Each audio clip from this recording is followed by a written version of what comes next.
Praise the Lord. मैं प्रभु यीशु मसीह में आप सभी का स्वागत करता हूं इस प्रभु के जीवित वचन की ओर।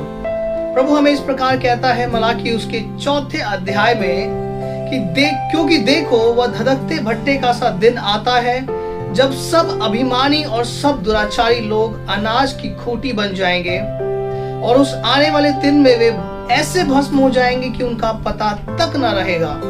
सेनाओं के प्रभु का यही वचन है।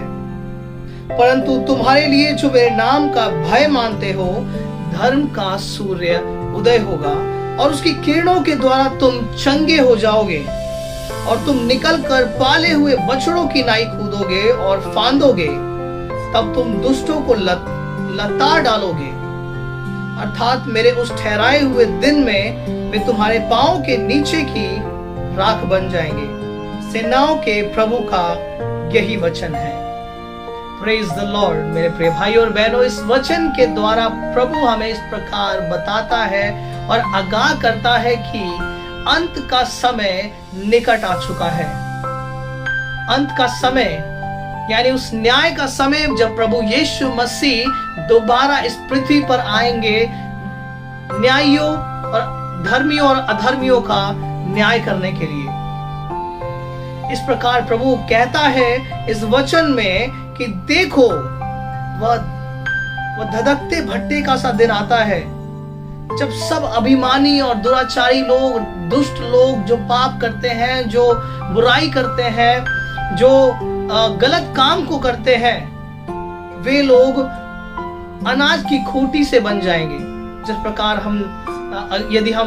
अगर आप लोग जानते हैं इस बात को कि जब खेत में जो अनाज होता है उसको अलग कर दिया जाता है और भूसी को अलग कर दिया जाता है और उसको एक ढेर में बांध दिया जाता है ताकि उसको जाकर के काट दिया जाए या जला दिया जाए। तो उस समय प्रभु हमें यानी उन बुरे लोगों को न्याय करने जब आएगा तो इस तरीके से छांटेगा और अलग करेगा मनुष्यों को, ताकि वे उन बुरे लोगों को, उन अभिमानियों को उस आग में डाल सके।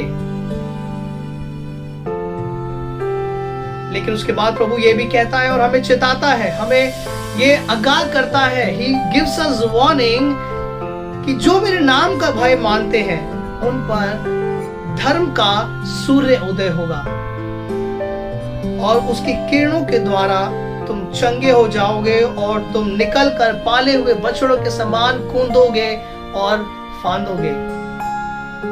That means कि आप परमेश्वर के राज्य में प्रवेश कर पाएंगे।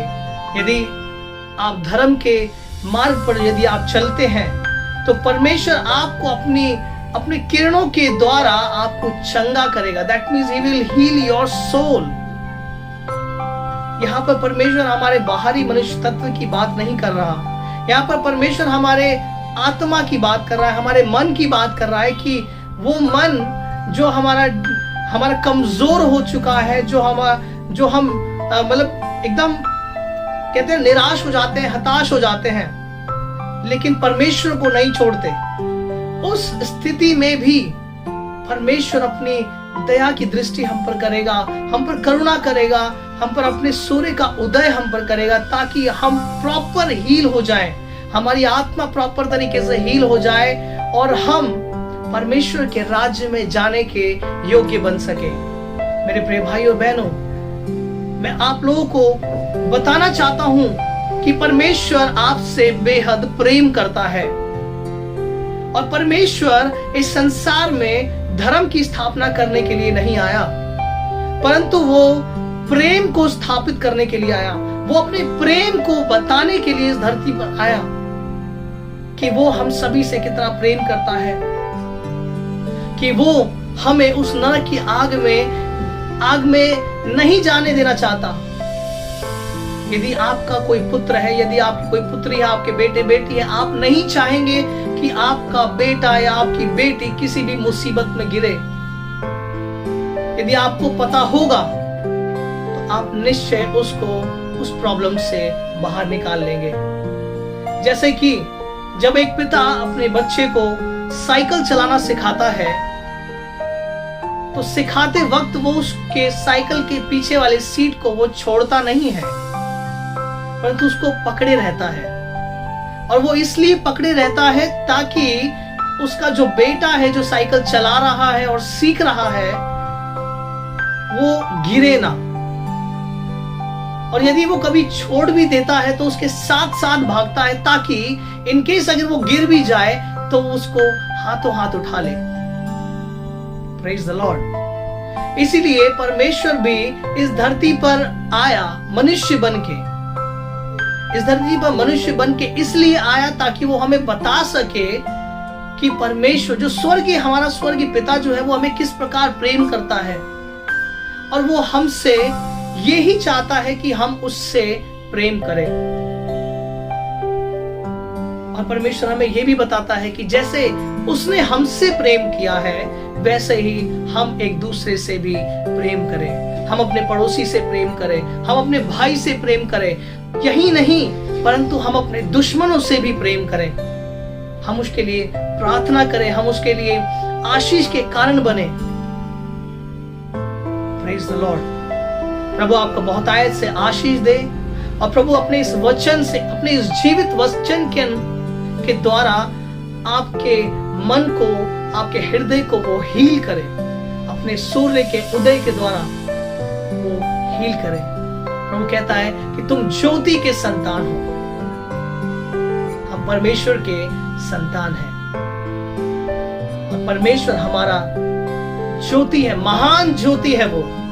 और जब उसका ज्योति हम पर पड़ता है तो हम पूरे तरीके से एक नया जीवन को प्राप्त करते हैं, हम पूरे तरीके से हील हो जाते हैं। Praise the Lord. प्रभु आपको आशीष दे, बहुत तायत से आशीष दे, आपको और आपके परिवार को भी आशीष दे। मैं आप लोगों के लिए प्रार्थना करता हूं कि प्रभु आपके हृदय को फिर से चंगा करे और उसे निर्मल बना दे, ताकि आप परमेश्वर के वचन को ग्रहण कर सके और अपने जीवन को धार्मिकता से बिता सके और परमेश्वर के राज्य के अधिकारी बन सके। Praise the Lord. प्रभु आपको बहुत आयत से आशीष करे। God bless you. सो अभी आपने, अगर अभी तक आपने चैनल को सब्सक्राइब नहीं किया है, चैनल को सब्सक्राइब कर लीजिए। और मेरे पेज, अगर आप फेसबुक पे देख रहे हैं तो पेज को जरूर फॉलो करें, ताकि परमेश्वर के वचन को आप नित्य ग्रहण कर सके। आमीन। God bless you.